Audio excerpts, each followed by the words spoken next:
नमस्कार दोस्तों आज के इस क्लास में हम लोग एनिमेशन और कलर कोड के माध्यम से आइसोमेट्रिक व्यू और ऑर्थोग्राफिक व्यू कैसे बनाते हैं इसके बारे में हम लोग चर्चा करेंगे। दोस्तों, इसके पहले हम लोगों ने ड्राइंग के बहुत सारे क्लास लिए थे जिसमें isometric view, orthographic view, missing view और सेक्शनल व्यू कैसे निकालते हैं इसके बारे में हमने चर्चा की थी। उन सारे वीडियोज के लिंक डिस्क्रिप्शन बॉक्स में दिया गया है, वो आप बाद में आराम से देख सकते हो। दोस्तों, ड्राइंग जानने से के लिए सबसे पहले आपको जो ड्राइंग में लाइन यूज किया जाता है उसके बारे में जानना बेहद ज़रूरी है। जब तक आप लाइन के बारे में नहीं जानोगे तब तक आप ड्राइंग नहीं निकाल पाओगे। इसलिए सबसे पहले हम लाइन के बारे में जान लेते हैं। लेकिन आपने अभी तक हमारे चैनल को सब्सक्राइब नहीं किया तो अभी सब्सक्राइब, लाइक और शेयर करना ना भूलिएगा। और ड्राइंग के जो लाइन होते हैं उसके टेबल 1 और टेबल 2 इस तरह से होते हैं। सबसे पहले आपको इसमें पहले कॉलम में दिया रहता है लाइन। इस तरह से आपके ए से लेकर के तक लाइन है। उसके बाद डिस्क्रिप्शन और उसके बाद उसका यूज, एप्लीकेशन कहाँ कहाँ उपयोग होता है वो दिया गया है। जो कंटिन्यूस थिक लाइन है जिसकी थिकनेस 0.5 mm होती है वो हम ऑब्जेक्ट लाइन, आउटलाइन करके उपयोग में लाए जाते हैं। कोई भी ड्राइंग निकालते समय ऑब्जेक्ट लाइन निकालने के लिए इस लाइन का प्रयोग किया जाता है। उसके बाद आते हैं कंटिन्यूस थिन लाइन जिसकी थिकनेस 0.2 mm होती है। उसका उपयोग dimension line, leader line, projection line, extension line, hatching line, short centre line, thread line, diagonal line करके प्रयोग में लाया जाता है। इसकी थिकनेस जो होती है वो 0.2 mm जो हल्के हाथों से निकाली जाती है।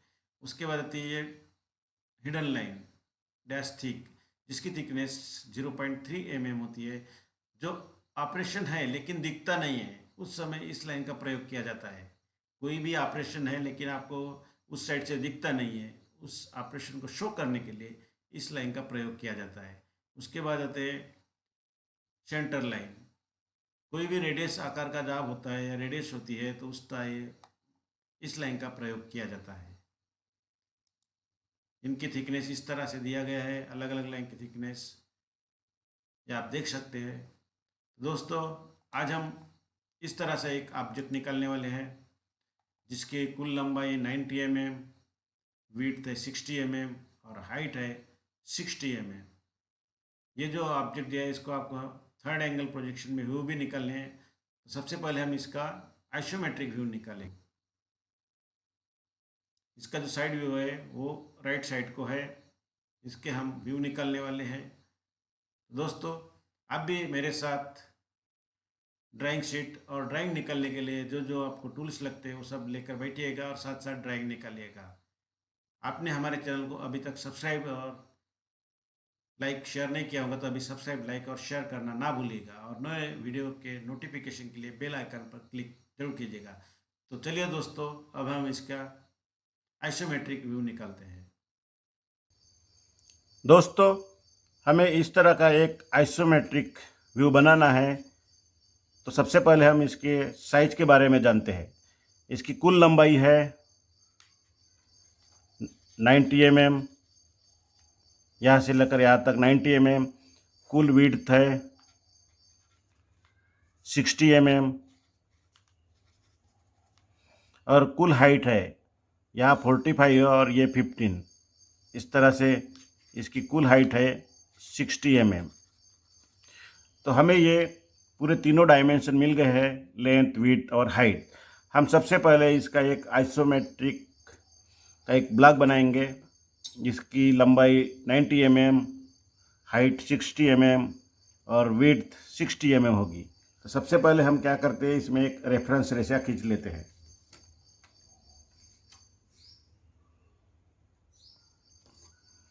इस तरह से एक हम रेफरेंस लाइन खींच लेंगे, आप भी खींच लीजिएगा।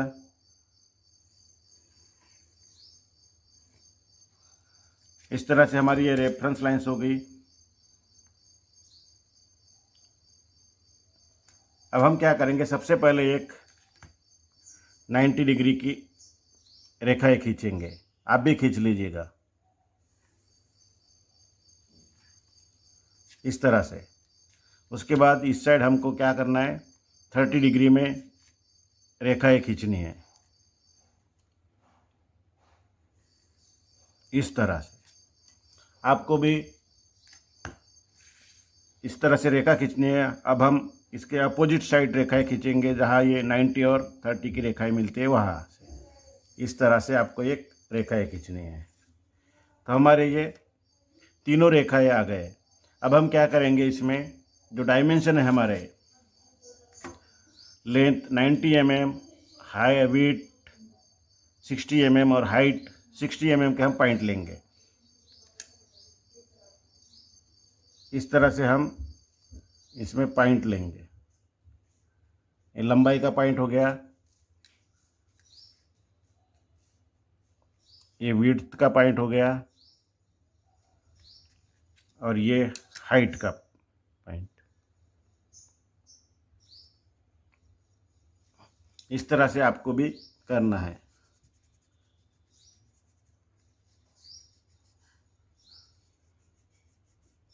अब हमारे पास तीनों पॉइंट हो गए, इसलिए हम इसका एक रेक्टेंगल सेक्शन बनाएंगे पूरा। आप भी बना लीजिएगा साथ साथ। इस पॉइंट से क्या करेंगे, हम 90 के पॉइंट से दोनों तरफ, लेफ्ट साइड और राइट साइड दोनों तरफ हम 30 की रेखाएं खींचेंगे, इस तरह से।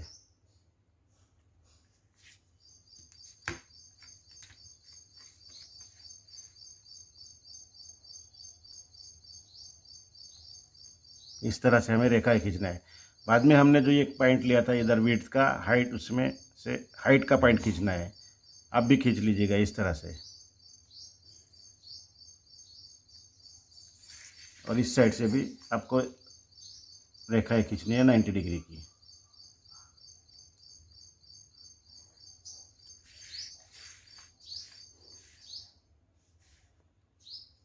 इस तरह से आपका ये पॉइंट यहाँ मिल जाएंगे।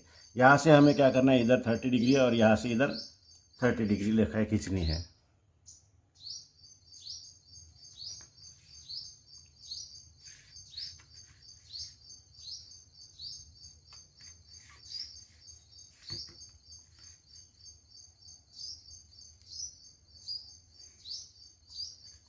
इस तरह से आपको भी खींचना है।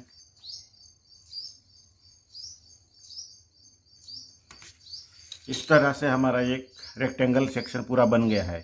हमारे अब जो भी ऑपरेशन है वो सब ऑपरेशन यही रहेंगे। इसके इस ब्लॉक के बाहर कोई भी ऑपरेशन आपका जाने वाला नहीं है। तो हमारा ये परफेक्ट हो गया। अभी हम इसमें पॉइंट लेते हैं। सबसे पहले हाइट का 30 का लेते हैं, यहाँ से 30 डिग्री 30 mm। इसके बाद है यहाँ से 15 mm दूरी का है, तो भी हम पॉइंट मार्क कर लेते हैं यहाँ। इस तरह से आप पॉइंट मार्क कर लीजिएगा। उसके बाद इस पॉइंट से आपको 30 mm,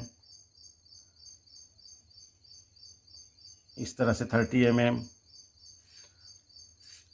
ये पॉइंट हम पहले खींच लेते हैं। इसके बाद ये 20 mm हाइट का।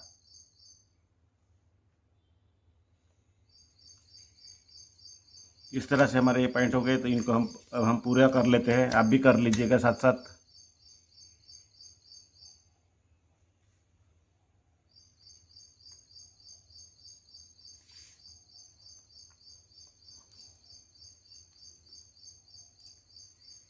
इस तरह से ये हमारी रेखा हो गई। अब इसको इधर भी करना है 15 mm तक।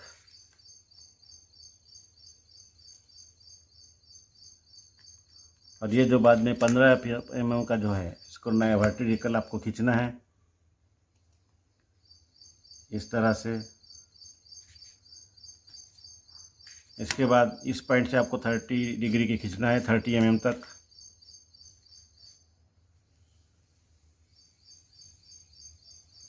इस तरह से। उसके बाद हमने ये जो 20 की हाइट का एक पॉइंट लिया था यहाँ, उसको आपको पूरा करना है। इस तरह से आप खींच लीजिएगा। और ये 30 mm तक, यहाँ तक। इसके लिए आपको ये 90 डिग्री की रेखाएं खींचनी पड़ेगी इस तरह से। इसके बाद आता है आपका ये पॉइंट, यहाँ से 15 mm। यहाँ से इस पॉइंट से आपको इधर 30 डिग्री का लाइन लेनी है इस तरह से। और यहाँ से भी आपको एक लाइन लेना है इस तरह से। और ये भी आपको रेखा लेना है 22.5 mm। तो यहाँ से आपको एक 30 डिग्री की रेखाएं खींचनी है इस तरह से। इसके बाद अब हम आते हैं इस पॉइंट के ऊपर। ये जो डायमेंशन है 15 mm, हम यहाँ लेंगे 15 mm, आप भी लीजिएगा। और यहाँ से लेना है आपको 22.5 mm इस पॉइंट से।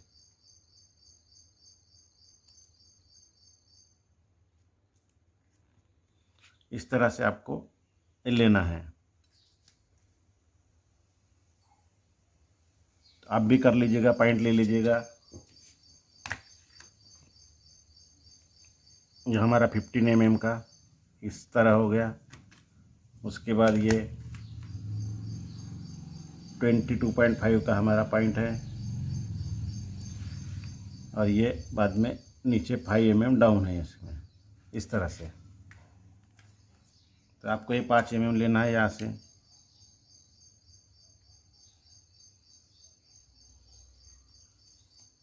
अब इसको पूरा करना है, आप भी पूरा कर लीजिए इस तरह से।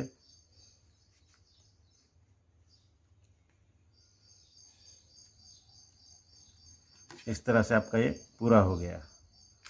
अब हमें क्या करना है, ये जो है 60 mm दिया है इधर, और इधर लिखा है 30 mm। तो आपको ये लायक रेखा है जो है ये 30 mm तक आपको लेना है। यहाँ से हम 30 mm लेंगे। ये जो पॉइंट है 30 mm का पॉइंट ले लिया। इसको अब हम इधर 30 डिग्री में निकाल लेंगे।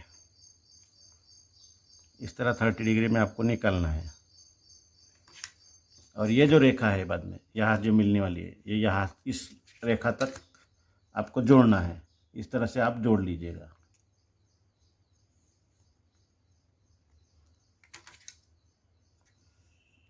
यहाँ से आपको 30 mm यही रेखा, यही पॉइंट आ जाएगा आपका। इस तरह से आपको करना है। उसके बाद क्या करेंगे, ये जो रेखा है इसको भी हम पूरा कर लेते हैं इधर।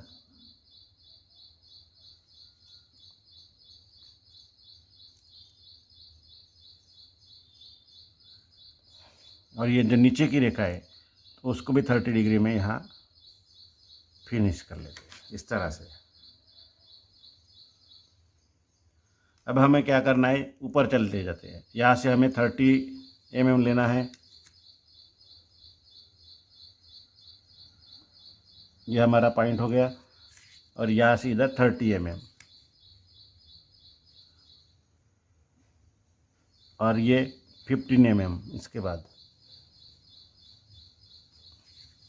तो हमारे ये पॉइंट हो गए। इसको अब हम पहले जोड़ लेते हैं। आप भी जोड़ लीजिएगा।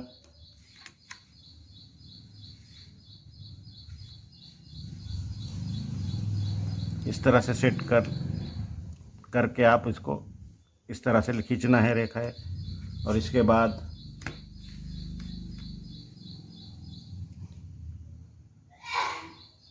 इस तरह से आपको ये रेखाएं खींचनी है।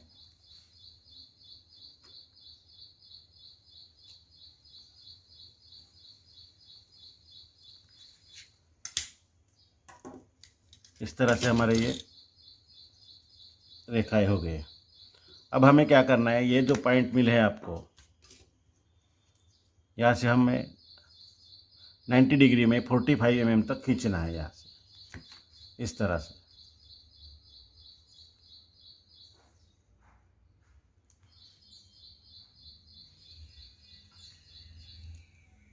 इस तरह से 45 डिग्री में आपको करना है।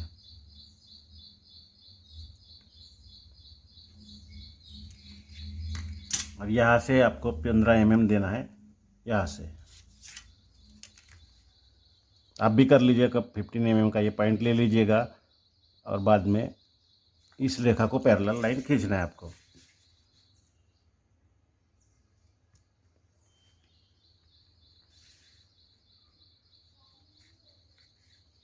इस तरह से आपको ये लाइन खींचना है। अब हम क्या करेंगे, यहाँ से लेकर यहाँ तक हमें 45 का जो मेजरमेंट है वो लेना है।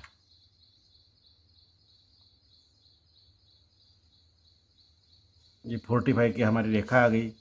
इससे हम इधर भी 30 डिग्री और इधर भी 30 डिग्री में लाइन खींचेंगे। आप भी खींच लीजिएगा साथ साथ।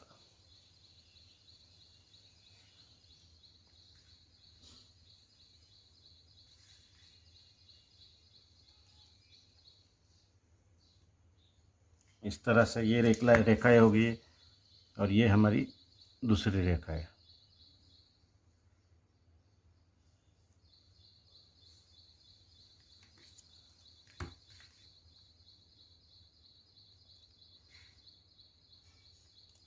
इस तरह से हमारी ये रेखा है। बाद में यहाँ से हमें इधर 30 डिग्री में रेखाएँ खींचनी है,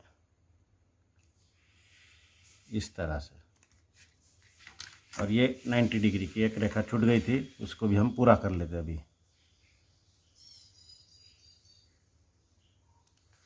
इस तरह से हो गए हमारे। अब हमें क्या करना है, ये टेपर पोर्शन निकालना है। टेपर पोर्शन के लिए आपको ये जो पॉइंट दिया गया है, यहाँ से हमें 30 लेना है, यहाँ तक आता है, और यहाँ से 30 यहाँ तक आता है। तो हमें ये डायरेक्ट इस तरह से आपको जोड़ना है।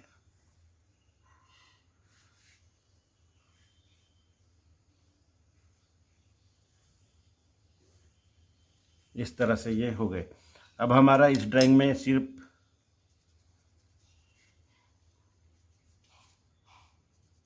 ये अननेसेसरी रेखा है, वो हम अब मिटा लेते हैं, इससे आपको पता चल जाएगा।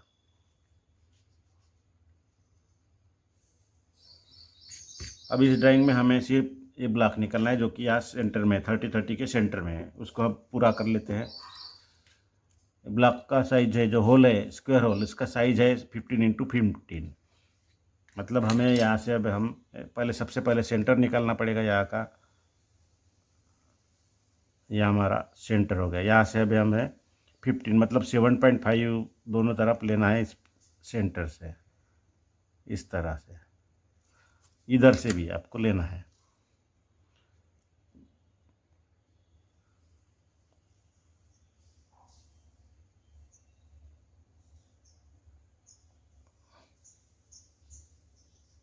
इस तरह से लेना है बाद में। और ये भी एक ब्लॉक है, ऊपर से हमें 13 mm दिया है, बाद में 15 और 10 का। तो यहाँ से हमें 13 mm लेना है और उसके बाद 15 mm यहाँ तक लेना। और ये जो है 10 mm, मतलब इसमें सेंटर में से ये 15 mm है, तो हमें इसमें से 7.5 और दोनों तरफ 5-5 का एक लेना है। इस तरह से हमारे ये मेजरमेंट आ गए। अब हम इसको 30 के डिग्री में हम खींच लेते हैं। आपको भी इस तरह से करना है, आप भी कर लीजिएगा।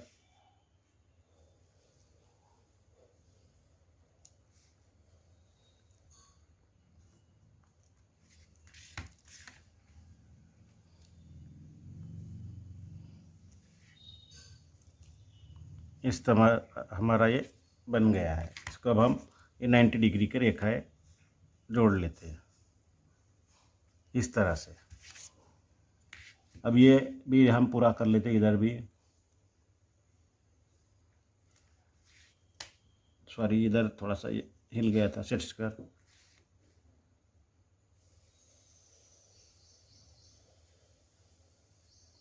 इस तरह से हमें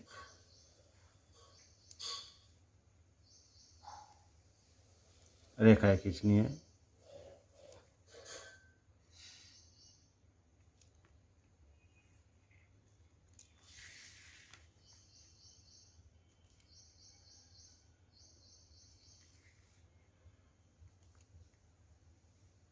इस तरह से हमारे ये करना है। बाद में ये 30 डिग्री की इधर, क्योंकि ये जो स्क्वायर स्लॉट है ये पूरी गहराई तक गया है इस तरह से।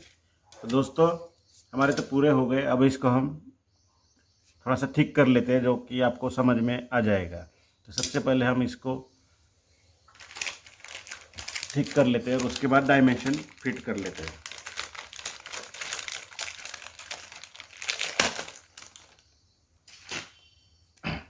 हमें ये रेखा ये करनी है, ये 1 2 इसको हम कर लेते, शुरुआत कर लेते हैं यहाँ से इस तरह से।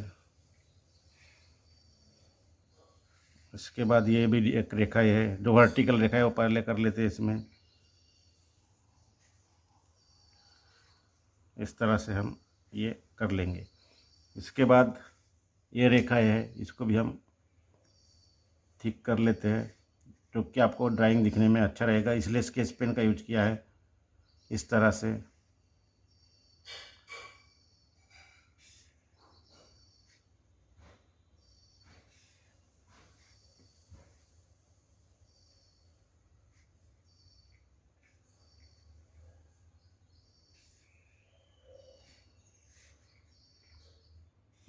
आपको ये करना था।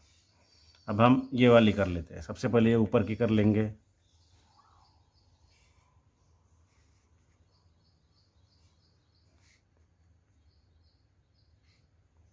इस तरह से आपको भी करना है।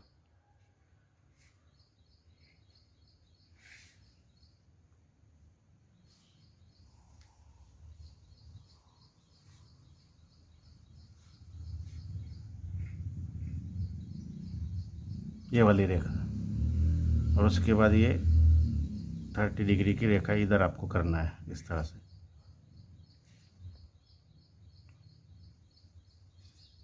ये वाली रेखा किया है। अभी ये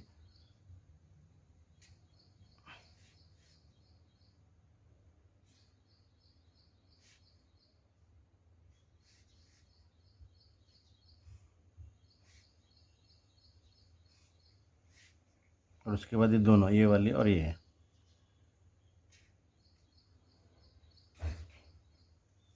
अब ये वाली इधर से हम चालू करेंगे। आप भी कर लीजिएगा पेंसिल से।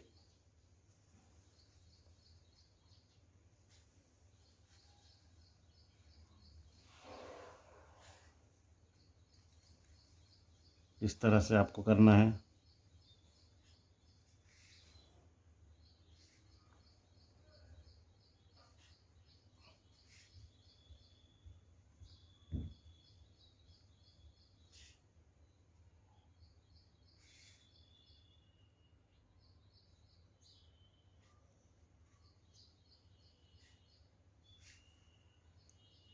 आप भी ठीक कर लीजिएगा, लेकिन पेंसिल से, HB पेंसिल से कर सकते हैं आप।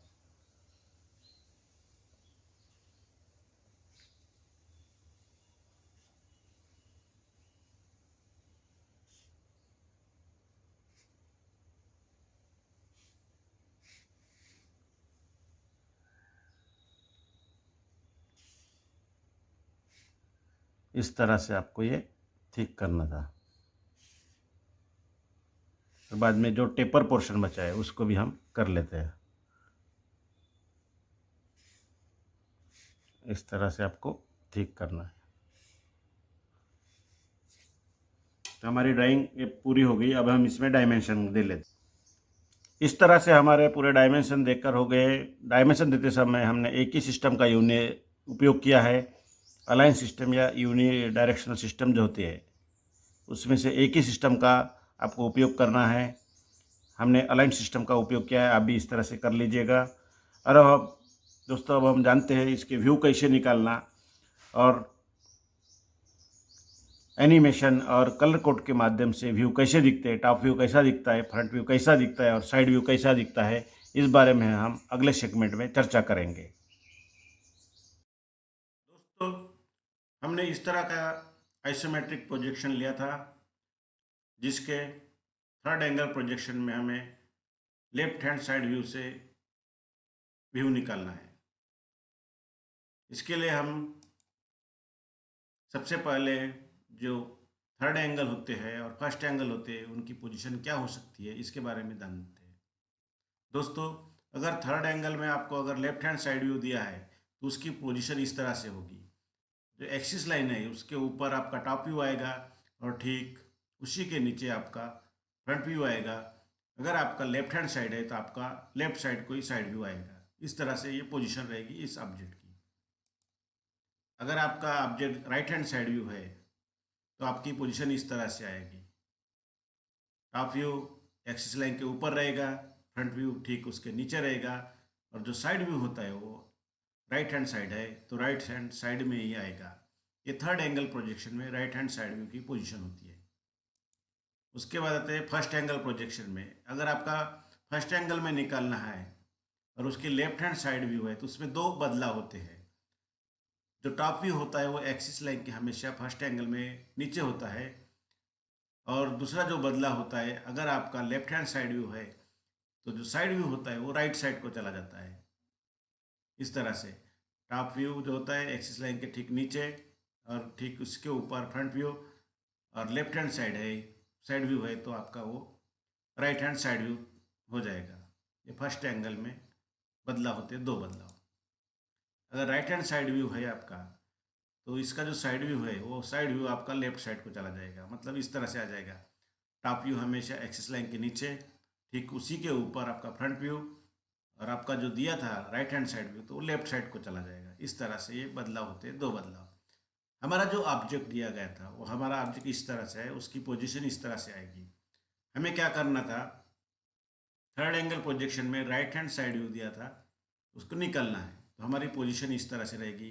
टॉप व्यू हमेशा एक्सिस लाइन के ऊपर, और टॉप व्यू के नीचे फ्रंट व्यू, और जो लेफ्ट हैंड अगर राइट हैंड साइड है तो राइट साइड को आपका साइड व्यू आएगा, अगर लेफ्ट हैंड साइड है तो आपका लेफ्ट साइड को ही जाएगा। ये थर्ड एंगल पोजीशन में होता है। तो हमारा ये राइट हैंड साइड व्यू है तो हमारी जो पोजीशन है इस तरह से रहेगी, टॉप व्यू, फ्रंट व्यू और साइड व्यू। तो ये इस तरह से हमारी ये पोजीशन रहेगी। सबसे पहले क्या करना है, हमें जो ड्राइंग शीट होती है उसके ऊपर आपको बॉर्डर लाइन खींचनी है। इस तरह से आपको बॉर्डर लाइन खींचनी है 10-10 mm तीनों तरफ छोड़ के, और जिस साइड आपका पिन होल रहता है उस तरफ 20 mm छोड़ के आपको बॉर्डर लाइन खींचना है। और ये आपको जो ये ड्राइंग निकालने का जो एरिया होता है वो बिल्कुल अब बीचों बीच आ जाएगा। अब हम सेंटर अरेंजमेंट के लिए आगे देखते हैं। तो हमें क्या करना है, जो हमने बॉर्डर खींची थी यहाँ से लेकर यहाँ तक हमें डिस्टेंस मेजर करना है, वो 340 आता है, और हाइट का जो डिस्टेंस होता है वो 2 to 5 mm आता है। इस तरह से ये मेजरमेंट हो गया। हमें जो एक्स वाई एक्सिस होते हैं, हमारा जो साइड व्यू है वो इस तरफ आता है इधर, इसीलिए आपको साइड व्यू की तरफ 5 mm ज़्यादा लेना है, और बाकी तीनों तरफ 20 से 25 mm ही लेना है। अगर एक डायग्राम में आप 20 mm लेते हो तो आप पूरे डायग्राम में 20 mm लिया करो, और साइड जो व्यू होता है उसमें 5 mm ज़्यादा रखना चाहिए। अगर नहीं रखा तो भी कोई फ़र्क नहीं पड़ता। अगर 20 mm आप इधर लेते हो तो यहाँ भी 20 लेना है, यहाँ भी 20 लेना है, और यहाँ भी 20 लेना है। इस तरह से आपको ये मेजरमेंट लेना होता है। अब सेंटर अरेंजमेंट के लिए सबसे पहले हम जानते हैं उसकी लंबाई, ऊंचाई और हाइट, विड्थ। तो ये जो ऑब्जेक्ट दिया था इसकी कुल लंबाई थी 90 mm यहाँ से लेकर यहाँ तक, और उसके बाद आते हैं उसकी लेंथ है, साइड व्यू की लेंथ वो 60 mm होती है यहाँ से लेकर यहाँ तक, और फ्रंट व्यू की जो हाइट होती है, मतलब साइड व्यू और फ्रंट व्यू की जो हाइट होती है वो 60 mm होती है। इस तरह से ये रहता है।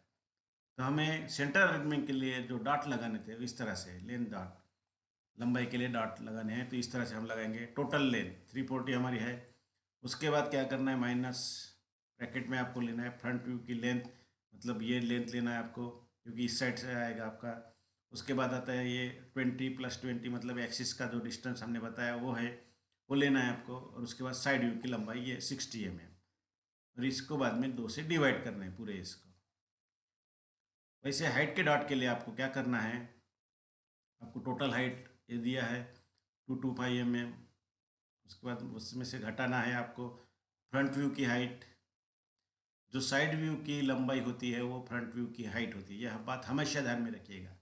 जो साइड व्यू की लंबाई होती है वो टॉप व्यू की हाइट होती है, सॉरी टॉप व्यू की हाइट होती है, हमेशा बात ध्यान में रखिएगा। जो साइड व्यू की लंबाई होती है वो टॉप व्यू की हाइट होती है, वो लेना है आपको। उसके बाद 20 + 20 mm। उसके बाद फ्रंट व्यू की हाइट, जो फ्रंट व्यू की हाइट होती है वो साइड व्यू की हाइट होती है, तो आपको उसके बाद 2 से डिवाइड करना है।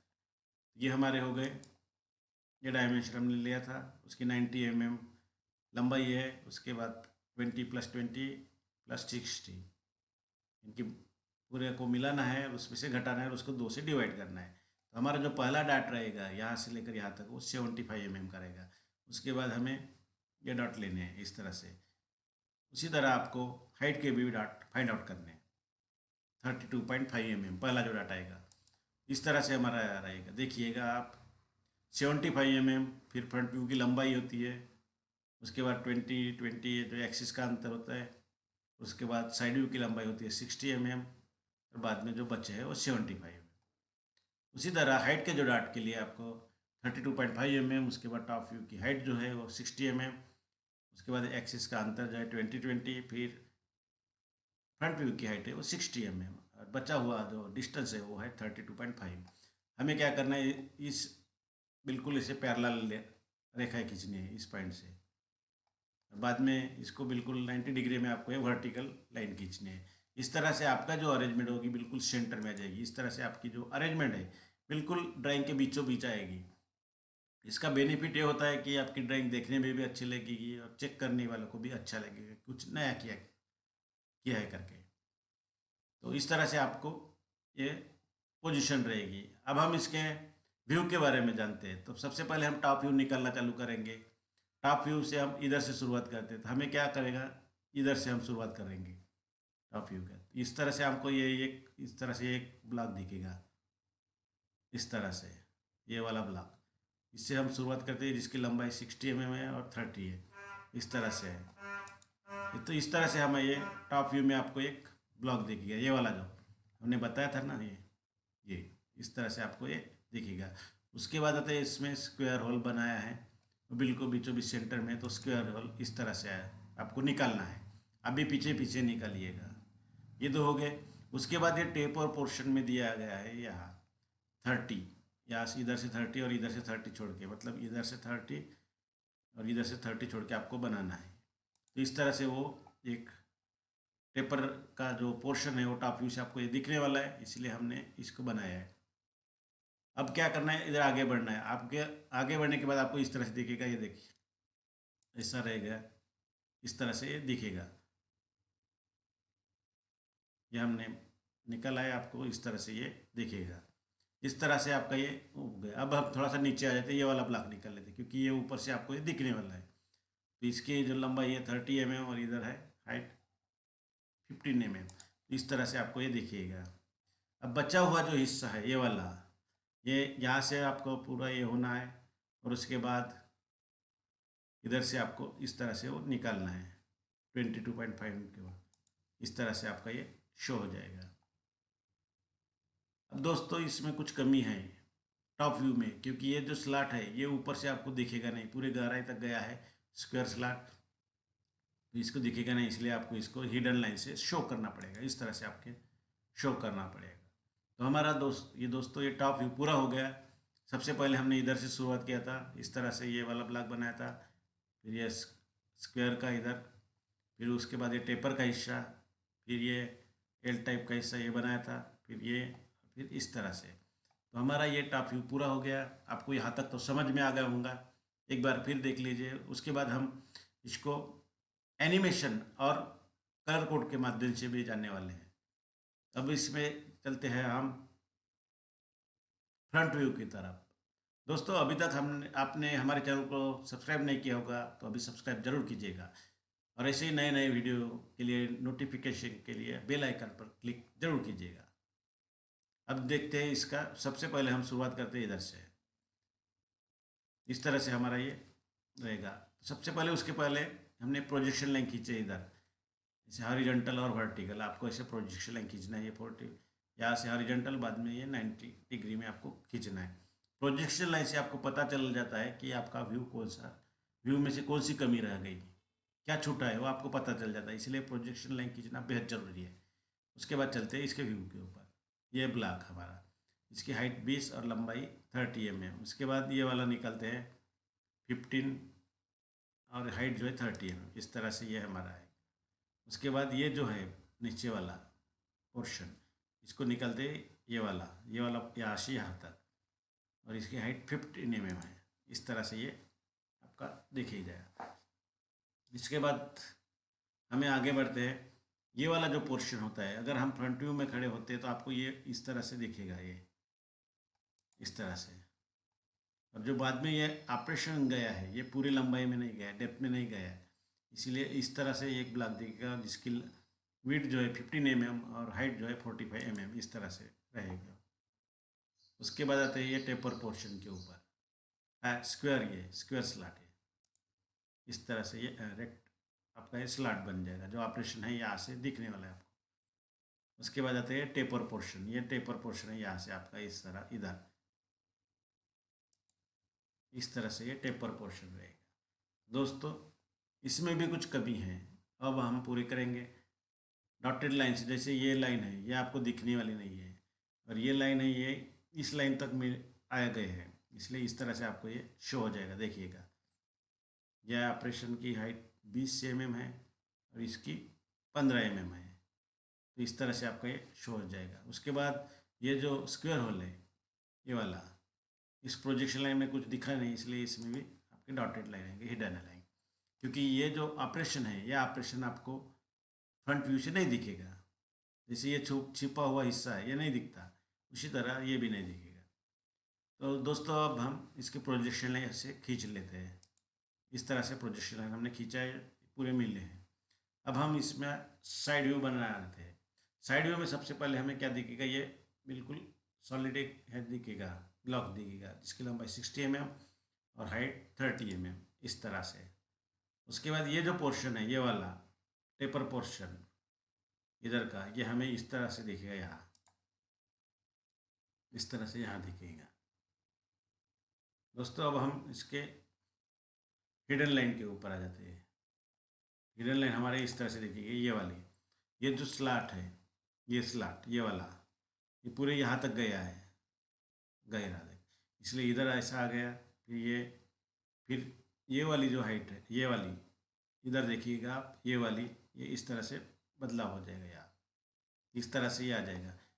अब हम आगे की हिडन लाइन जो है ये वाली, इसको निकालते, क्योंकि ये यहाँ तक टच हो गई है। देखिएगा आप यहाँ से यहाँ तक, इधर से नहीं दिखी क्योंकि इस हिस्से के पीछे आ जाती है वो, इस तरह से। अब हम इसके दूसरे और हिडन लाइन है उसकी तरफ है, ये देखिएगा ये जो लाइन है ये वाली, इधर से देखिएगा आप, इसमें बिल्कुल ये आ जाती है क्योंकि ये दिखते नहीं है, इसलिए ब्लॉक के पीछे आ जाते हैं। इस तरह से ये जो ब्लॉक है ये ब्लॉक इस तरह से देखिएगा, आपको इसको निकालना है जो हिडन लाइन से, क्योंकि ये साइड व्यू से आपको दिखेगा नहीं, तो इसलिए आपको हिडन लाइन से। उसके बाद ये भी है स्क्वायर होल, ये भी आपको दिखेगा नहीं, ये भी आपको हिडन लाइन से निकालना है। इस तरह से आपके ये पूरे हिडन लाइन से दिखने वाले हैं। दोस्तों आपको यहाँ तक तो समझ में आ गया होगा। अब इसको हम डायमेंशन देना है आपको। डायमेंशन देते समय आपको एक बात ध्यान में रखना चाहिए कि कोई भी एक सिस्टम उपयोग में लाना चाहिए, अलाइन सिस्टम या यूनिडायरेक्शनल सिस्टम, उसमें दोनों में से एक ही सिस्टम का प्रयोग करना चाहिए। और हो सके तो आप दो ही व्यू पे ऊपर आप डायमेंशन दे दीजिएगा, तीसरे व्यू में देने की ज़रूरत नहीं है। और ये जो है सिंबल जो होता है ये बहुत महत्वपूर्ण है। ये आपको सिंबल निकालना है, स्केल निकालना है, कौन हाफ स्केल में निकालते हो या फुल स्केल में, और all dimension are in mm, ये तीनों जो चीज़ है ये बहुत ही महत्वपूर्ण है, ये आपको निकालना ही है। अब इसको हम कलर माध्यम से जानेंगे। कलर के लिए आपका जो ऑब्जेक्ट है वो इस तरह से है, देखिएगा ये है इसका जो टॉप व्यू है, इस तरह से दिखेगा, जिसको येलो कलर दिया है और ये टेपर पोर्शन है उसको हमने पिंक कलर दिया है, तो हमारा टॉप व्यू इस तरह से दिखेगा पूरा का पूरा। उसके बाद फ्रंट व्यू को ग्रीन कलर दिया था तो इस तरह से देखिएगा। और जो हिडन लाइन है आपके, देखो ये ऑपरेशन है ब्लॉक जो है इसकी बिल्कुल हिडन लाइन आ गई इधर वर्टिकल हॉरिजॉन्टल इधर। अब साइड व्यू को हमने ब्लू कलर दिया था तो ब्लू कलर से आपको इस तरह से दिखेगा, ये इस तरह से। ये तीनों व्यू आपके कलर में कोड के माध्यम से आपको समझना चाहिए जल्दी से जल्दी, इसलिए हमने ये किया है।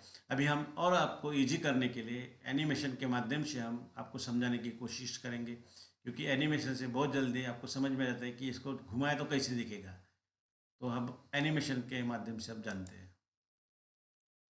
सबसे पहले हम देखेंगे इसका टॉप व्यू, एक्चुअल पोजीशन है इसके, देखिएगा इसको घुमाया हमने तो इस तरह से आपका टॉप व्यू दिखेगा। उसके बाद देखते हैं फ्रंट व्यू, ये फ्रंट व्यू रहेगा इस ऑब्जेक्ट का। बिल्कुल इसी तरह आ गया आपका। और उसके बाद देखते हैं साइड व्यू।